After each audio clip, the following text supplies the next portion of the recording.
Udah tak ada seninya, dibawanya ayat-ayat kembar yang simpangnya banyak. Nekat atuh tuh.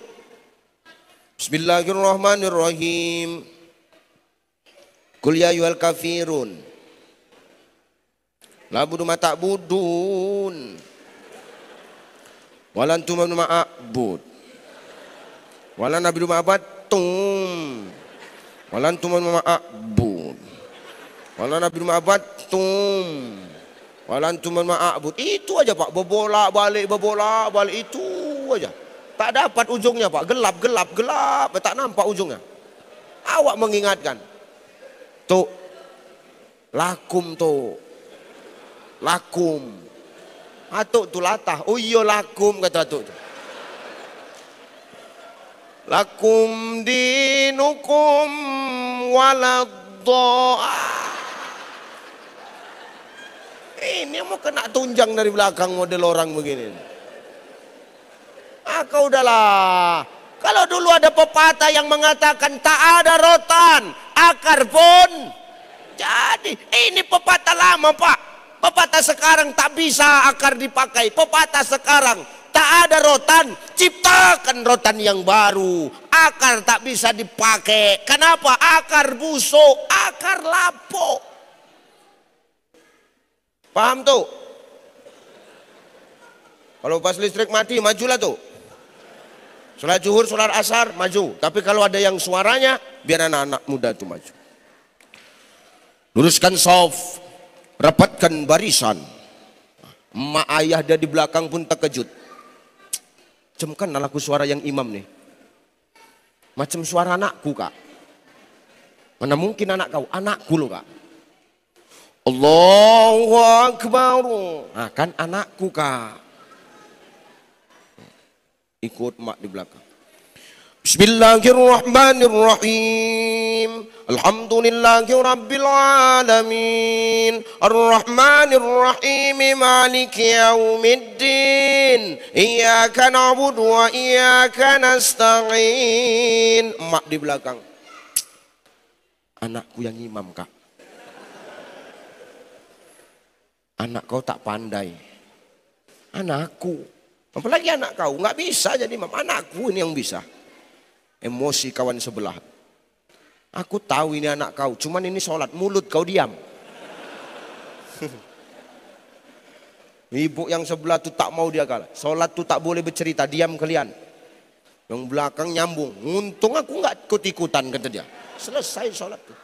Kenapa? Saking kan bangganya kalau sudah masjid ramai yang mengisi anak-anak muda saudaraku. Maka inilah seni untuk meramaikan masjid. Seni untuk mengajak orang-orang ke TPS. Untuk memilih pemimpin supaya jangan golput. Cemana? Inilah kita buat doa bersama. Supaya hati kita tenang. Meredam perbedaan. Meredam perbedaan apa? Perbedaan apapun dalam pandangan politik. Hari ini semua mau kita simpulkan. Kita buang perbedaan itu. Hari ini kita itu berkumpul. Untuk apa? Merajut ukhuwah. Merawat bingkai persatuan dan kesatuan. Untuk memilih pemimpin Bangka Selatan yang baik adanya. Kalau bapak ibu tak datang, kalau bapak ibu golput, yang rugi siapa? Rugi sendiri. Kenapa Ustadz rugi sendiri? Tak, kita ikut serta untuk menentukan 5 tahun nasib kita ke depan bapak ibu. Makanya jangan sampai ada yang golput. Ajak sanak saudara. Dengan seni inilah yang dibuat sama KPU. Untuk mengajak bapak-bapak kita berdoa bersama untuk mau nanti datang memilih pemimpin. Kenapa? Kewajiban Pak. Betul? Betul? Nih, makanya kita ngumpul di sini, kita hilangkanlah kesombongan kita. Allah ingin menilai amal siapa yang paling baik di antara kita. Ingat, Allah nggak nengok apapun status sosial kita ya. Allah nggak memandang apapun pangkat jabatan kita. Yang ngomong bukan saya kok. Yang ngomong Nabi Pak. Apa kata Rasulullah? Innallaha la yanzuru ila suwarikum wa amwalikum walakin yanzuru ila qulubikum wa a'malikum. Kata Allah, sesungguhnya Allah itu tidak pernah melihat rupamu. Allah tidak pernah melihat wajahmu. Allah tidak pernah melihat bentuk tubuhmu. Allah tidak pernah melihat casingmu. Maka jangan kau menilai orang dari bungkusnya. Jangan menilai orang itu dari luarnya. Ingat, mangga yang mulus dalamnya jarang ada yang bagus. Mangga yang luarnya mulus kadang-kadang dalamnya busuk. Mangga yang mulus kadang-kadang dalamnya berulat Pak. Tapi tengok durian itu, tajam luarnya, tapi dalamnya manis, pahit, berlemak. Orang semua suka dengan durian itu. Mahal harganya, tapi orang mau beli, Pak. Berapa harganya? 500.000. Mateng ini, ciumlah. Kalau nggak berdarah muncung kau. Tapi karena walaupun mahal, tapi karena awak suka, awak beli dia. Kenapa? Begitu dibuka, enak dalamnya. Begitulah kita ini. Jangan saling menilai karena penampilan kita. Karena tugas kita, saudaraku, bukan saling menilai. Tugas menilai itu tugasnya Allah. Tugasnya Allah. Tugas Allah. Kita makhluk tak boleh saling menilai. Kita makhluk tak boleh saling menilai. Kalau manusia menilai manusia, maka tidak akan pernah ada yang namanya keadilan. Kalau manusia menilai manusia, yang ada pilih kasih di antara mereka. Jelas? Jadi tugas kita bukan saling menilai. Nggak cocok manusia menilai manusia. Kenapa nggak cocok, Ustadz? Karena kita sama-sama dari bahan baku yang sama. Kita semua dari tanah. Min sulalatim min tin. Manusia berasal dari saripati tanah. Ya, semua dari tanah, betul? Pak Kapolres dari tanah nggak, Pak? Dari tanah, Pak. Pak Ketua KPU dari tanah. Pak Dandim dari... Bapak dari mana, Pak? Dari rumah ya, Pak ya. Dari tanah. Pak Kajari dari tanah. Pak Kes Bangpol, jangan main HP aja kau. Dari mana kau? Dari tanah. Ustadz Ucai dari mana?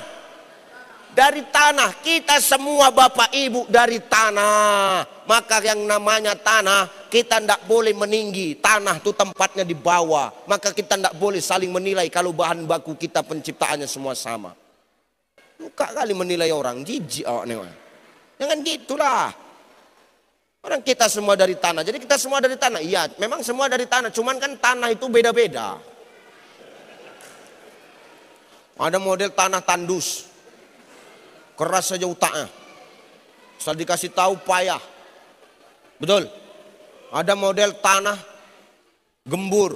Nah, ini tanah yang sehat ini, Pak. Apapun ditanam tumbuh. Ya kan? Ada model orang bawaannya seram aja. Oh, ini tanah wakaf deh ini. Seram aja mukanya. Tanah wakaf, tanah kuburan. Ada model orang ustadz ceramah, dia makan, main handphone.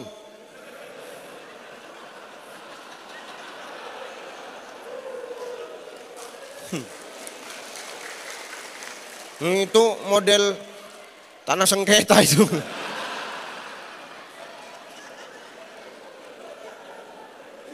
Allahu Akbar ya. Namanya pandangan umum, apa yang ku pandang ku umumkanlah. Ya.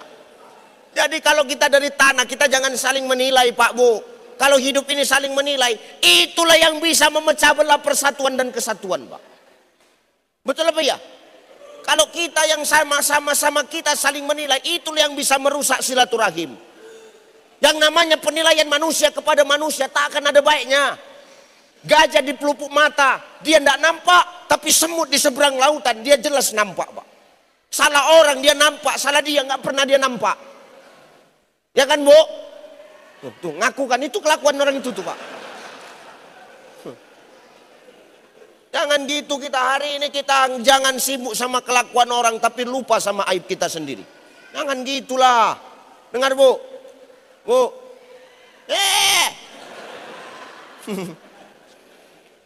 Makanya, Bu, Allah itu menciptakan kita satu mulut, Bu. Bu tengok dulu, Bu. Kau yang di atas, tengok kau.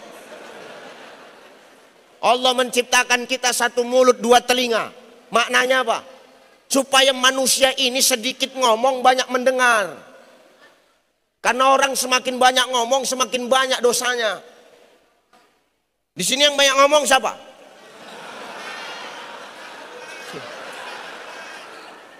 Ini maksud kau aku banyak dosa?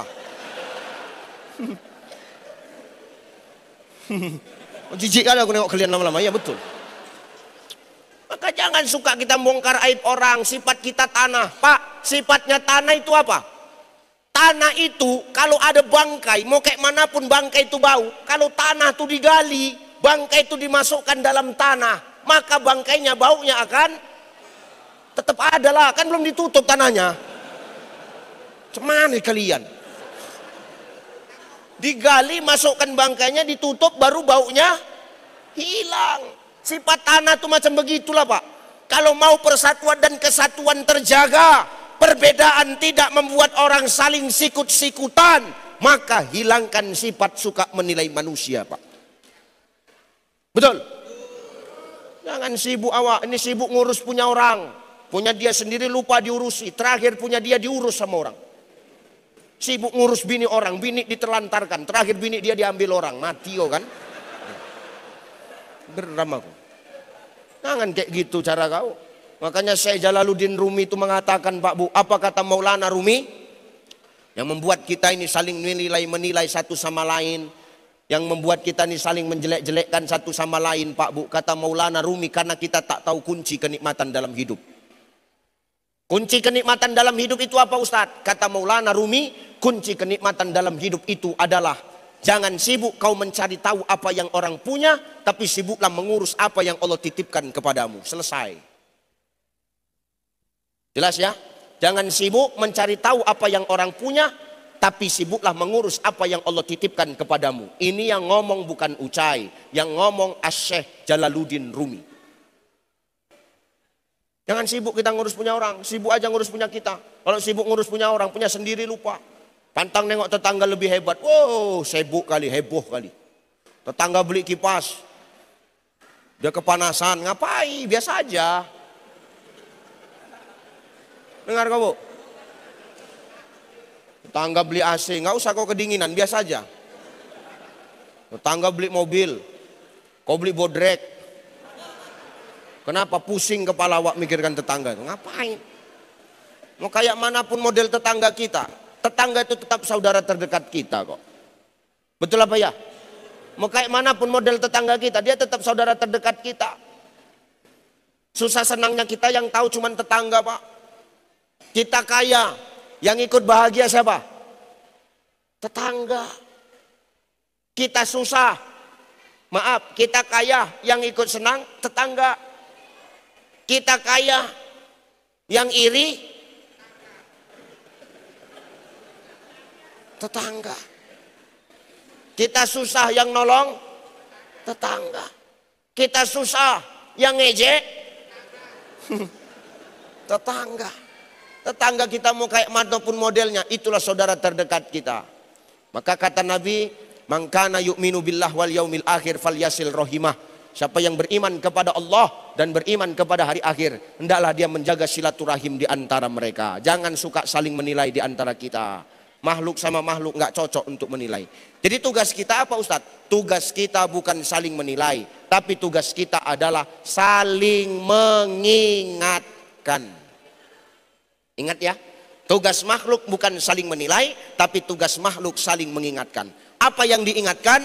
Watawasau bil haqqi watawasau bis sabr. Mengingatkan dalam kebaikan dan mengingatkan dalam kesabaran. Inilah tugas kita. Mengingatkan dalam kebaikan, mengingatkan dalam kesabaran. Ini tugas makhluk, tugas sesama manusia.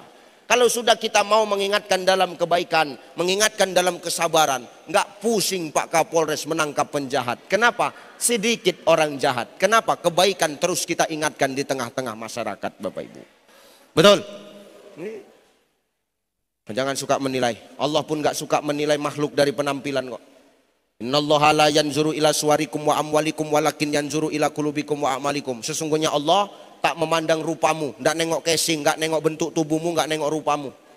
Kalau Allah memandang manusia, memandang makhluknya, memasukkan makhluknya ke surga karena cantiknya, karena gantengnya, kupastikan kita ini tak ada yang masuk surga, Pak. Kenapa Ustadz? Kita tak ada yang ganteng, Pak. Berat, Pak. Apalagi Pak Kes Bangpol, nggak masuk daftar, Pak. Betul. Ya benar, Pak. Nggak ada kita yang ganteng, nggak ada kita yang cantik. Kalau penilaian Allah perkara penampilan. Kalau masuk surga karena ganteng, karena cantik, kita nggak ada yang masuk surga. Dan kalau masuk surga karena ganteng, karena cantik, Kenapa Bilal bin Rabah bisa masuk surga? Seharusnya Bilal bin Rabah nggak bisa masuk surga. Ya kalau kita baca biografi Bilal bin Rabah, Pak, ya Allah, hitam, Pak. Gemuk, pendek, pakai sebang pola gayanya.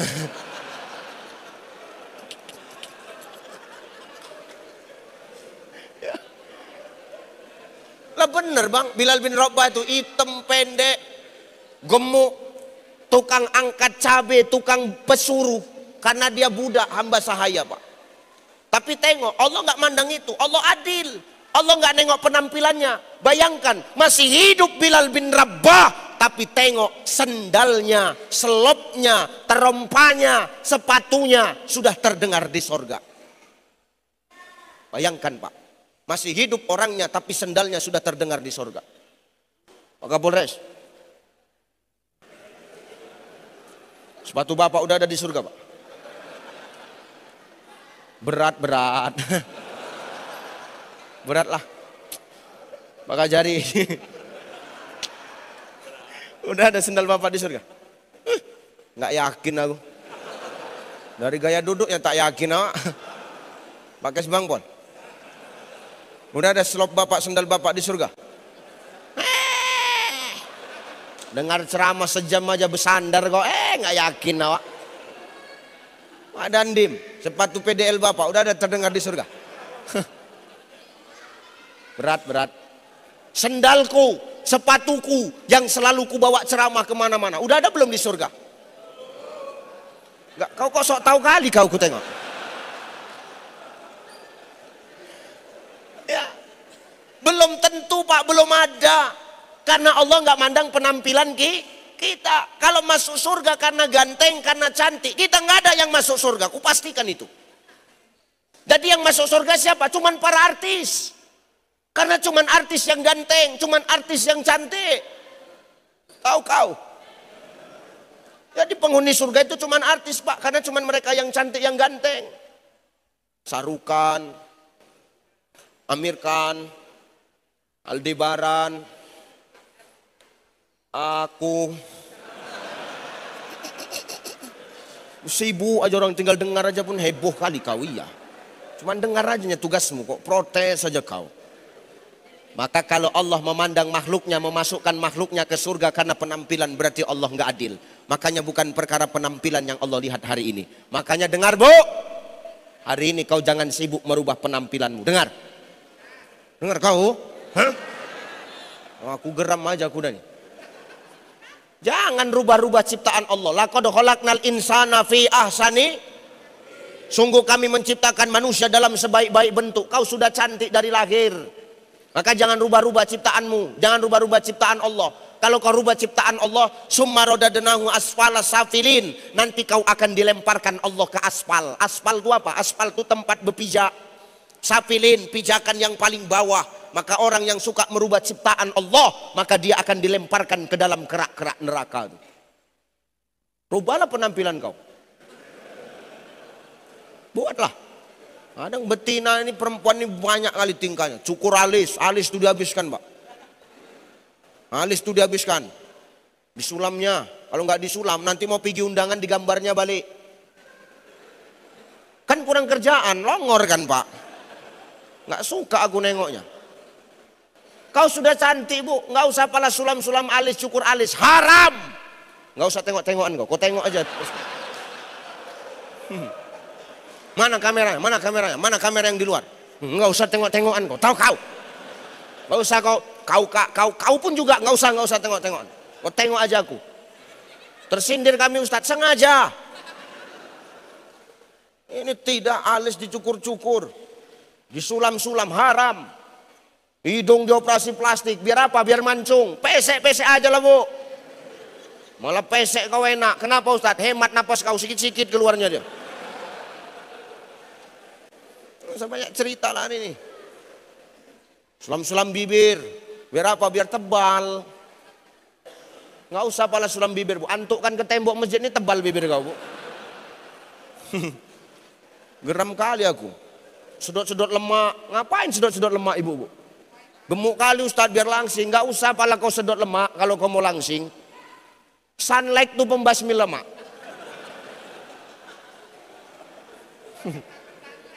Kau minum sunlight sehari 2 kali kan habis lemak kau itu. Banyak kali tingkahnya, iya. Kenapa Ustadz menyampaikan ini, Pak? Karena aku menyampaikan ini, aku menyelamatkan nasibmu, Pak. Aku tahu penderitaan yang kau rasakan selama ini. Kalau kau banyak perawatan, yang menahankan bebannya siapa? Kan kita kan, Pak. Tengok nih, tengok wajah-wajah kaum teraniaya ini, Bu. Ustadz kenapa paham kali? Nasib kita beda tipis. Kau sudah cantik, Bu, jangan rubah-rubah ciptaan Allah. Ini tidak di meja hias tuh, meja make up. Semua make up orang tua. Betul nggak, Pak? Mana lebih banyak? Alat make up kita atau alat make up betina tuh? Alat make up kita atau alat make up istri? Istri.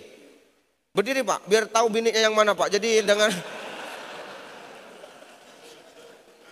alat make up tuh banyak istri. Alat make up kita di tempat make up itu cuman minyak rambut, Rexona, minyak wangi. Cuman itu aja, Pak. Ya kalau suamimu ada rambut, kalau botak hilang 1. Nggak pakai minyak rambut kan? Hemat makinan, cuman Rexona sama parfum. Besampu tidak. Kan enak, maka kau jangan banyak tingkah. Jadi Ustadz, apa kami nggak boleh berhias? Silahkan kau berhias. Silahkan kau bersolek, Bunda, tapi niatmu berhias, bersolek untuk siapa, Bu? Untuk siapa? Itu kameranya keluar kan, Bang? Hah? Kau jangan ketawa aja kau. Ini kameranya keluar kan? Jawab ya. Hei. Ibu boleh berhias tapi niatnya untuk siapa? Suami siapa?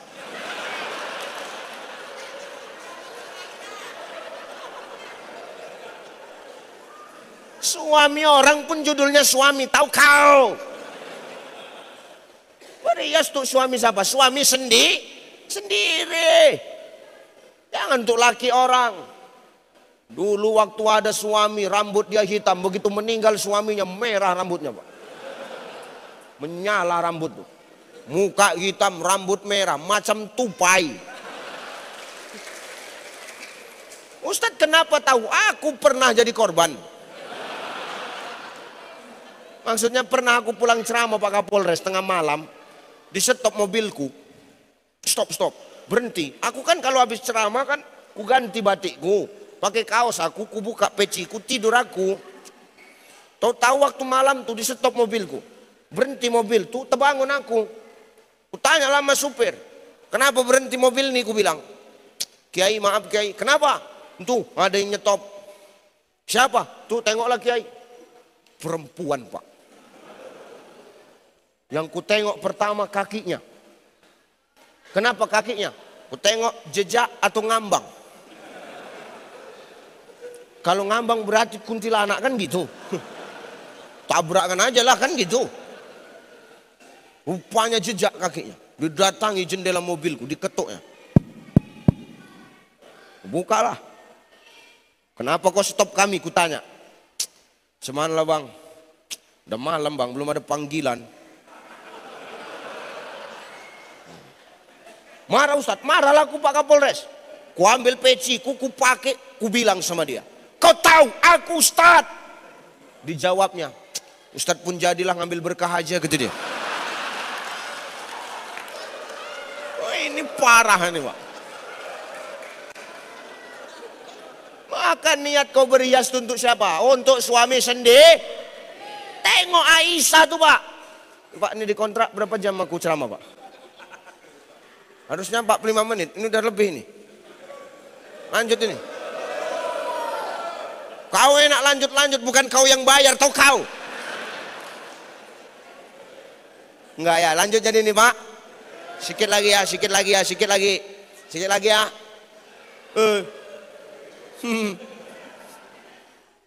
Sampai mana tadi? Lupa aku. Sampai mana tadi Pak KPU?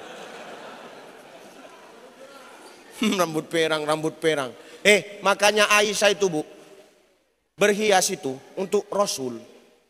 Sunahnya berhias itu untuk para istri kapan? Waktu mau tidur Bu. Waktu mau tidur berhiaslah kau. Tapi ini khusus yang punya suami, yang janda jangan ya. Yang khusus ini yang punya suami berhiaslah kau mau tidur, Bu. Kenapa? Itu sunnah.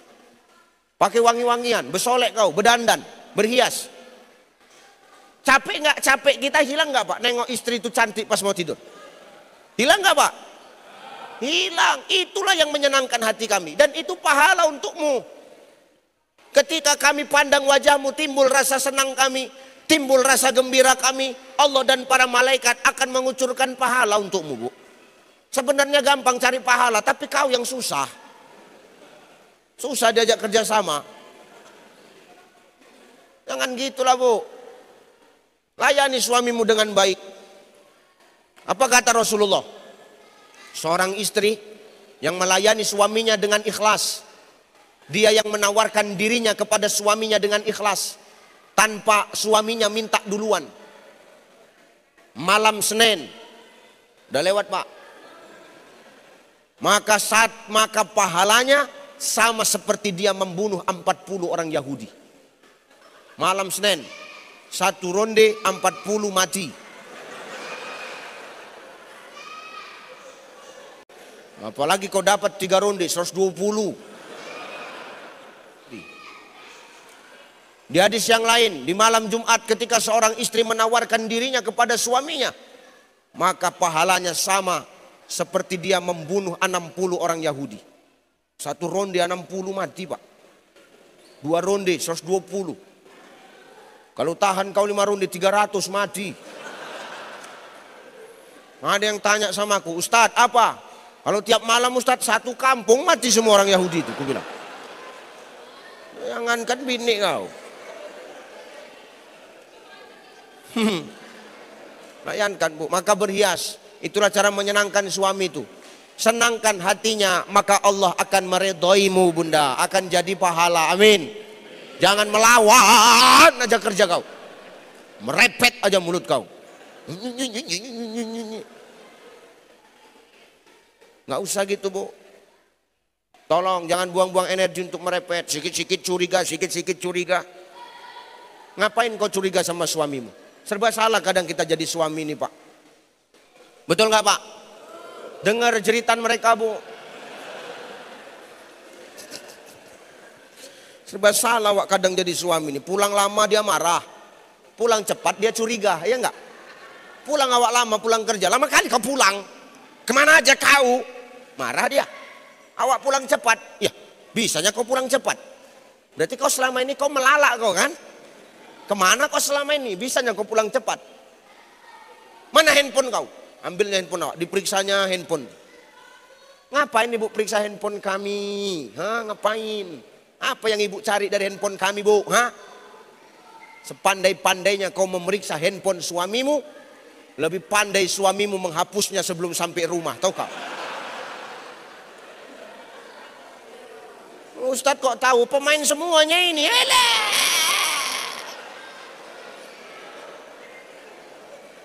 Oh, semuanya cerita lah. Mana Pak Dewan? Hati-hati Pak Dewan, alasan rapat. Hati-hati awak sama ini. Jangan curiga Bu. Ya Bu ya, berhias. Bapak pun juga Pak. Kalau bapak mau dimuliakan istri, kau muliakan istrimu juga. Dengar kau Pak.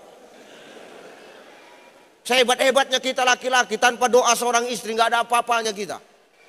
Bapak nggak akan jadi Kapolres Pak kalau nggak ada doa istri Bapak. Biar tahu dulu Bapak. Itu masih doa.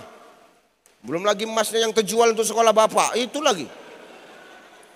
Pak Dandim nggak akan jadi Dandim tanpa ada doa istri. Pak Kajari dengar. Maka kalau kita sudah sukses ini jangan semena-mena sama istri kita. Ucai pun begitu. Tanpa doa seorang istri nggak akan aku sampai di titik ini saudaraku. Betul apa ya? Itu yang kutanya istrimu, kau diam aja kau.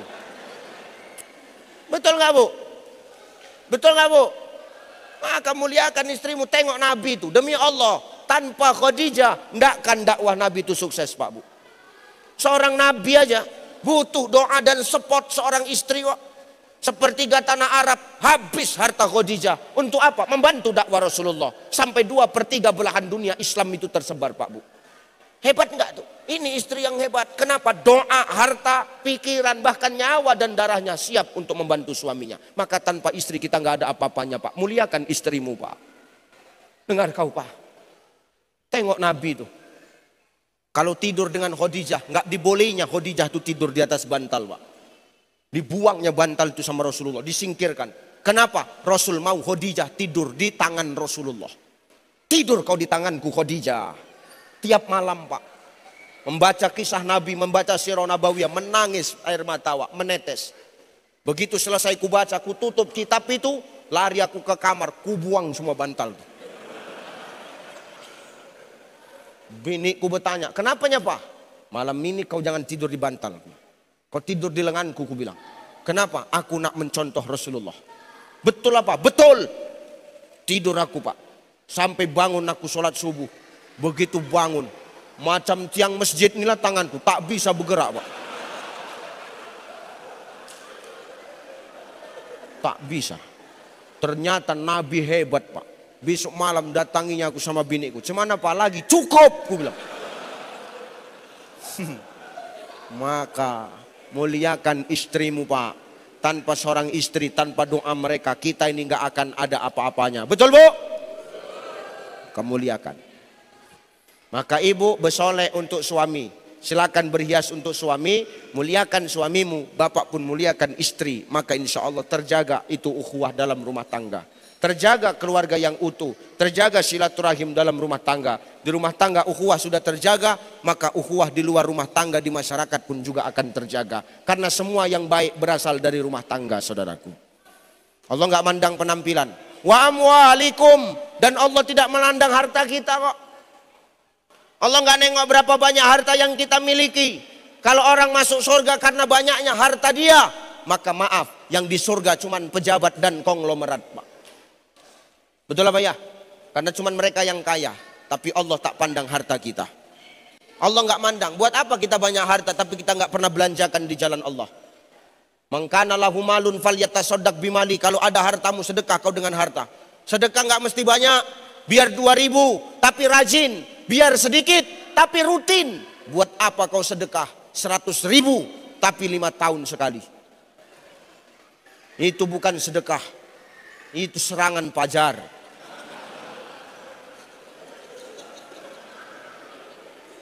Bentar lagi lah nih, Pak. Al-marasi wal murtasi finnar. Yang nyuap dan yang menerima suap sama-sama masuk neraka. Inilah yang bisa merusak demokrasi itu, Pak. Maka hari ini niatkan hati kita, ikhtiarkan hati kita, berazam kita kepada Allah. Jangan kau pilih pemimpin karena hartanya, karena uangnya. Tapi gunakan hati nuranimu. Ketika hati nurani kita gunakan, maka akan lahir pemimpin yang amanah dan peduli kepada masyarakat. Amin. Ini itu yang merusak demokrasi itu, Pak. Suap menyuap jangan, tak boleh. Nih 100.000, coblos nomor sekian. Enggak. 200, enggak. Udah dibilang sama Ustadz Ucai, yang nyuap dan yang nyuap sama-sama masuk neraka. Udahlah 300, enggak. 500 nih, enggak. Ini 1 jutanya. Nomor berapa? Nah, ini yang rusak tuh, Pak. Ini yang merusak nih. Sekali tidak tetap bantu Pak Kapolres, bantu Pak Dandim, bantu Pak KPU, bantu Pak Bawaslu. Ini bukan tugas mereka saja, tapi ini tugas kita selaku masyarakat dan pelaku demokrasi untuk sama-sama mengawal dan mengawasi berjalan lancarnya pesta demokrasi tahun 2024 ini adanya. Allahu Akbar. Ya, ini jaga. Walakin yanzuru ila qulubikum wa a'malikum. Tetapi yang Allah pandang dari kita bukan rupa, bukan harta, bukan penampilan, bukan kekayaan. Yang dipandang adalah hati dan perbuatan kita. Hati yang elok akan melahirkan akhlak yang elok. Hati yang bersih melahirkan adab yang baik. Maka semua tergantung kepada hati kita. Bagaimana cara membersihkan hati kita? Kita berkumpul bermunajat hari ini dengan mengingat Allah, maka hati tenang. Ala bizikrillah tatmainnul qulub. Dengan zikir maka hati kita akan tenang. Di salah satu hadis tasawuf dikatakan, setiap sesuatu itu ada pencucinya, dan pencuci hati itu adalah zikrullah. Maka orang yang berzikir ingat kepada Allah, hatinya akan tenang, hatinya akan damai. Apa yang dibuat oleh orang selagi tak merugikan agama ini, tidak merugikan Rasul, dan tidak merugikan masyarakat, dia tidak akan ambil pusing soal hal itu. Tapi ketika berbicara soal akidah, berbicara soal ketaatan kepada Allah dan Rasulnya, ketika itu diganggu, maka dia akan ambil sikap yang paling depan untuk membelanya. Perkara hati semua ini, saudaraku. Maka bersihkan hati dengan zikir, ingat kepada Allah. Astaghfir Rabbal Astaghfir Minal Astaghfir Rabbal Astaghfir Minal Astaghfir Rabbal Astaghfir Minal khataya. Perbanyak zikir, maka hati tenang, hati bersih, kelakuan akan baik, adab akan baik, nilai-nilai persatuan akan terjaga, demokrasi akan terawasi dengan baik, insya Allah akan melahirkan pemimpin yang amanah dan peduli kepada rakyatnya. Amin. Itu saja barangkali yang bisa aku sampaikan. Pertama, hidup ujian. Maka Allah menguji bukan karena Allah benci, tapi Allah ingin melihat amal siapa yang paling baik di antara kita. Bukan perkara penampilan, bukan perkara banyaknya harta. Yang dipandang Allah hanyalah nilai-nilai ketakwaan kita, saudaraku. Yang kedua, ingat, tugas kita bukan saling menilai, karena tugas menilai itu hanya tugas Allah. Tugas menilai itu hanya tugas Sang Pencipta. Tugas kita selaku makhluk bukan saling menilai, tapi tugas kita adalah saling mengingatkan di antara kita. Apa yang diingatkan? Wattawasau bil haq, wattawasau bis sabr. Mengingatkan dalam kebaikan dan mengingatkan dalam kesabaran. Yang ketiga, ibu, bapak, kalau mau nilai-nilai ukhuwah, nilai-nilai silaturahim terjaga, persatuan dan kesatuan tetap terawat, maka mulailah rawat itu semua di dalam rumah tangga. Rumah tangga yang sehat, kehidupan rumah tangga yang baik akan mencerminkan kelakuan masyarakat yang baik. Maka wajar Nabi mengatakan, ibda binafsi, awalkan semua dari diri kita terlebih dahulu. Diri yang baik akan menjadi contoh di masyarakat, maka masyarakat akan menjadi masyarakat yang baik adanya. Mudah-mudahan aku sampaikan ini mampu menjadi cooling system, pendingin bagi kita untuk sama-sama menghadapi pesta demokrasi ini dengan penuh keikhlasan, dengan penuh ketawaduan, sehingga apa? Nanti apapun hasilnya, apapun perbedaannya, tidak membuat kita menjadi saling bercerai-berai di antara kita, tapi lewat perbedaan itu kita saling mengenal dan saling melengkapi di antara kita, saudaraku. Terakhir, saya mengutip perkataan seorang jenderal besar Indonesia, Jenderal Sudirman. Apa kata Jenderal Sudirman, Pak Dandim? Belum di WA. Kata Jenderal Sudirman, saudaraku, tidak akan ada kemenangan tanpa adanya kekuatan. Kekuatan takkan pernah terlahir tanpa adanya persatuan dan kesatuan. Persatuan dan kesatuan tidak akan pernah tercipta tanpa adanya silaturahim. Jadi lewat silaturahim ini kita dinginkan hati masyarakat untuk mencapai pilkada damai di Kabupaten Bangka Selatan ini adanya. Terima kasih Bapak Ibu, saya mohon maaf. Mudah-mudahan Bapak Ibu yang saya tinggalkan semua tetap dalam keadaan sehat walafiat. Bapak Ibu yang saya tinggalkan mudah-mudahan semua tetap istiqamah di jalan Allah Subhanahu wa taala. Saya yang mungkin malam ini langsung kembali ke Bangka, Pangkal Pinang. Doakan kami selamat-selamat dalam perjalanan. Karena besok pesawat pagi saya harus berangkat ke Sumbar, Sumatera Barat. Doakan kami sehat-sehat. Doakan saya dimanapun saya sehat-sehat ya Pak Bu. Doakan saya dimanapun saya berdakwah, saya tetap dijaga dan dilindungi oleh Allah Subhanahu wa taala. Nah, besok harus ke Sumbar, dari Sumbar saya ke Provinsi Jambi. Dari Jambi saya kembali ke Sumatera Utara, 3 hari libur, 29 saya sudah berangkat ke Pekanbaru, 30 saya sudah berangkat ke Kalimantan Utara, Kalimantan Selatan, Kalimantan Timur, langsung menyeberang ke Kinabalu, Malaysia Pak. Di Kinabalu, Malaysia saya ada seminggu, di Brunei saya ada 2 hari, dan di Singapura saya ada 5 hari. Itu pun kalau ada yang mengundang.